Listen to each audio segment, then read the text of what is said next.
बिस्मिल्लाहिर्रहमानिर्रहीम। उम्मीद करता हूँ तमाम स्टूडेंट खैरियत से होंगे। हमने यूनिट नंबर 1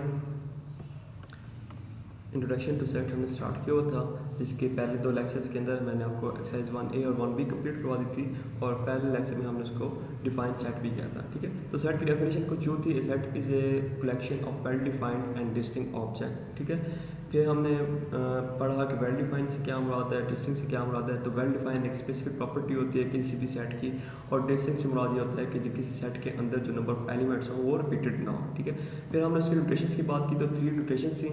एक को हम सेट बिल्डर नोटेशन कहते हैं, एक को टेबुलर कहते हैं और एक को डिस्क्रिप्टर नोटेशन कहते हैं। आज हमने कुछ आगे जो some special type of sets पढ़ने हैं कि जो कुछ सेट ऐसे होते हैं जिनको हम उनके एलिमेंट्स के रिस्पेक्ट उस नंबर ऑफ एलिमेंट्स के लिहाज से उसको हम डिवाइड करते हैं और उनको हमने इस तरह डिफरेंट कैटेगरीज के अंदर कन्वर्ट किया गया है। ठीक है, तो there are some special type of sets. उन सेट्स के पहले हम आपको नाम बताता चलूँगा और फिर हम एक एक सेट्स की डेफिनेशन देखेंगे और विद एग्जांपल उसको मैं आपको क्लियर करूँगा इंशाल्लाह। सबसे पहले है फाइनाइट सेट, फिर second infinite set, unit set, empty set, disjoint set, overlapping set, equivalent set, equal set और लास्ट में है यूनिवर्सल सेट। ठीक है, तो अब फाइनाइट सेट की हम डेफिनेशन पढ़ते हैं और विद एग्जांपल आपको क्लियर करूँगा।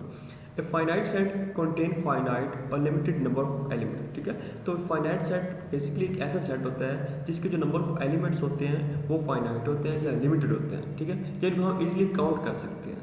तो जो फाइनाइट सेट हो गया वो कौन सा सेट होगा, एक ऐसा सेट होगा जिसके अंदर जो नंबर ऑफ एलिमेंट्स होते हैं उनको हम इजीली काउंट कर सकते हैं और वो एक लिमिटेड वैल्यू होती है उनकी। For example the set of natural number less than 50। ठीक है, एक ऐसा सेट नेचुरल नंबर का सेट जिसके नंबर ऑफ एलिमेंट्स कितने हो वो लेस देन 50 हो, तो ये एक लिमिटेड सेट हो गया। ठीक है, हमने 1 से स्टार्ट किया और 49 तक जाएंगे। अब हमें पता है कि ये सेट 1 से स्टार्ट हो रहा है और 49 तक, मतलब जहाँ उसका हमें स्टार्टिंग पॉइंट भी पता होता है और उसका लास्ट एंड पॉइंट भी जो एंड एलिमेंट होता है वो भी हमें पता होता है। ठीक है, the set of student in class 6। ठीक है, अब क्लास 6 के स्टूडेंट का सेट, तो क्लास 6 अब क्लास 6 के मैक्सिमम 10 12 एक लिमिटेड वैल्यू होती है स्टूडेंट की। ठीक है, वो ऐसा तो नहीं है कि कभी क्लास 6 में अनलिमिटेड स्टूडेंट आ जाए। तो उसमें हम नाम लिखते हैं, जिस तरह ऐसे मैंने डिनोट किया अली कैस हसीब तैमूर, तो ये क्या हो गया, हमने क्लास 6 के स्टूडेंट के नेम लिख दिए।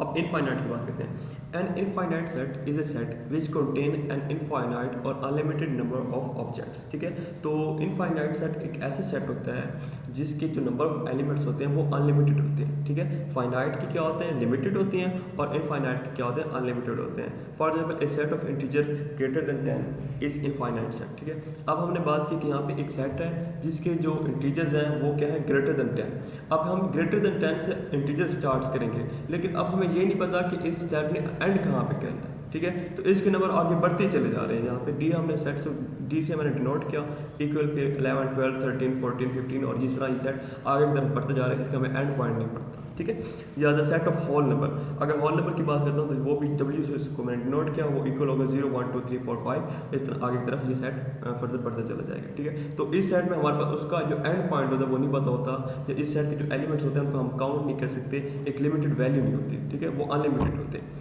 तो इनफाइनाइट और फाइनाइट का बेसिक को पता चल गया होगा कि जो फाइनाइट होता है उसमें नंबर ऑफ एलिमेंट्स लिमिटेड होते हैं और इनफाइनाइट सेट में जो नंबर ऑफ एलिमेंट होते हैं वो अनलिमिटेड होते हैं। Unit set, a unit set is a set that contain only 1 element. ठीक है, तो ये एक ऐसा सेट होता है जिसके अंदर जो नंबर ऑफ एलिमेंट्स होते हैं वो सिर्फ 1 ही होता है। ठीक है, इसके अगर हम नंबर ऑफ एलिमेंट्स की बात करेंगे तो यूनिट सेट के अंदर सिर्फ एक ही नंबर ऑफ एलिमेंट्स होगा। फॉर एग्जाम्पल, और इसको यूनिट सेट को आल्सो कॉल्ड सिंगलेटन भी बोलते हैं। अब एक सेट ए मैंने उसको एक सेट डिनोट किया और इक्वल टू, और उसके अंदर मैंने जस्ट 10 लिख दिया। तो अगर इसके हम नंबर ऑफ एलिमेंट्स की बात करें तो इसके अंदर नंबर ऑफ एलिमेंट्स कितने हैं, एक ही है, इसलिए इसको हम क्या बोलते हैं, unit set. Empty set, and empty set is a set that contain no element. ठीक है, तो एम्प्टी से मुराद होता है खाली, तो ये एक ऐसा सेट होता है जिसके अंदर कोई नंबर ऑफ एलिमेंट्स मौजूद नहीं होते। ठीक है, इसको एम्प्टी सेट को हम कर्ली ब्रैकेट के साथ सिर्फ यूज़ करते हैं, स्टार्ट कर देते हैं और इसको क्लोज कर देते हैं, या फिर हम एक 3 कलेक्टेड 5 के साथ इसको डिनोट करते हैं। For example, name of month beginning with K is the an empty set. ठीक है, अब कोई भी महीना ऐसा मंथ का नेम ऐसा नहीं है जो के से स्टार्ट होता हो, तो इसलिए हम इसको क्या करते हैं, ये इसको डिनोट करते हैं एम्प्टी सेट के साथ। इसको हम लिखेंगे क्या, ए इक्वल टू एम्प्टी सेट, यहाँ हम कर्ली ब्रैकेट स्टार्ट करेंगे और फिर फॉरन कर्ली ब्रैकेट यहाँ पे क्लोज कर देंगे। डिसजॉइंट सेट, टू और more set is called disjoint set if they have no common elements. ठीक है, अब हम पहले हमने सिर्फ एक सेट की बात की थी, अब हम दो या दो से ज़्यादा सेट्स की बात करते हैं। तो दो या दो से ज़्यादा सेट डिसजॉइंट सेट तब कहलाएंगे अगर उन दो सेट्स के अंदर कोई भी कॉमन एलिमेंट मौजूद ना हो। ठीक है, फॉर एग्जाम्पल ई हमारे पास सेट था, उसका एलिमेंट है 1 3 5 और एफ हमारे पास सेट मौजूद है, उसका एलिमेंट है 2 4 6। ठीक है, तो अगर ई के देखो 1 3 5 ये ऑड नंबर है और एफ हमारे पास क्या है, इवन नंबर है 2 4 6, तो दोनों सेट्स के अंदर कोई भी ऐसा एलिमेंट मौजूद नहीं है जो दोनों सेट के अंदर कॉमन पाया जाता हो,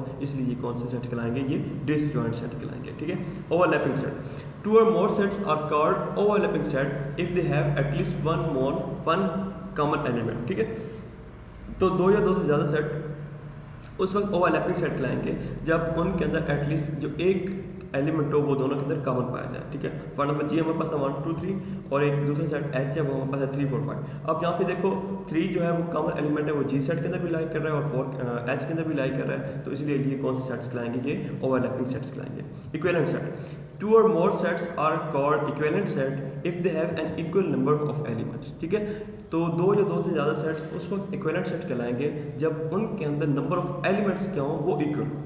ठीक है, अब यहाँ पे बात हो रही है जस्ट नंबर ऑफ एलिमेंट्स की इक्वल होनी चाहिए। ठीक है, फॉर एग्जाम्पल ए हमारे पास मौजूद है A B C D E. ठीक है, तो ये ऐसा ए एक ऐसा सेट है जिसके नंबर ऑफ एलिमेंट्स यहाँ पे कितने हैं, 5 है, और बी हमारे पास है 1 2 3 4 5, तो इसके भी नंबर ऑफ एलिमेंट्स कितने हैं, 5, तो ये दोनों आपस में क्या कहलाएंगे, इक्विवेलेंट सेट कहलाएंगे। ठीक है, इसमें हमने उनके ना कॉमन एलिमेंट चेक करना है, ठीक है, ना फाइनाइट और इनफाइनाइट को चेक करना है, हमने जस्ट यहाँ पे देखना है इक्विवेलेंट सेट के अंदर अगर दो हमें सेट्स गिवन हो और उन दोनों की जो नंबर ऑफ एलिमेंट्स हो वो सेम हो, इक्वल हो, तो उसको हम क्या कहेंगे, इक्विवेलेंट सेट बोलेंगे। ठीक है, अब जहाँ पे एक जो ए है उसके आप अंदर चेक कर लें कि इसमें नंबर ऑफ एलिमेंट्स की तादाद कितनी है, वो 5 है, 1 2। ठीक है, ए 1 हो गया, ये 2 3 और यहाँ पे 4 और 5। ठीक है, अब बी सेट था वो है 1 2 3 4, अब इसमें नंबर ऑफ एलिमेंट्स की तादाद कितनी है, 5 है, तो ये दोनों के अब नंबर ऑफ एलिमेंट्स की तादाद इक्वल है, इस वजह से ये क्या कहलाएंगे, ये इक्विवेलेंट सेट्स कहलाएंगे। अब बात आती है इक्वल सेट की, टू और more set are equal sets if they contain the same elements. ठीक है, तो यहाँ इक्विवेलेंट और इक्वल के कॉन्सेप्ट को आपने मिक्स नहीं करना। इक्विवेलेंट सेट में था कि नंबर ऑफ एलिमेंट्स को आपस में इक्वल होना चाहिए, यहाँ पे है कि नंबर ऑफ जो एलिमेंट्स नहीं, उसके जो एलिमेंट्स जो खुद हैं उनको आपस में इक्वल होना चाहिए। ठीक है, फॉर एग्जाम्पल ए हमारे पास है 1 2 3 4 5, तो बी भी हमारे पास 1 2 3 4 5 होगा, तभी जाके ये इक्वल सेट होंगे। इसमें नंबर ऑफ सेट्स जो नंबर ऑफ एलिमेंट्स है वो भी इक्वल है और उन सेट्स के अंदर जो एलिमेंट्स है वो भी आपस में इक्वल है, तो ये क्या कहलाएंगे, इक्वल सेट्स कहलाएंगे।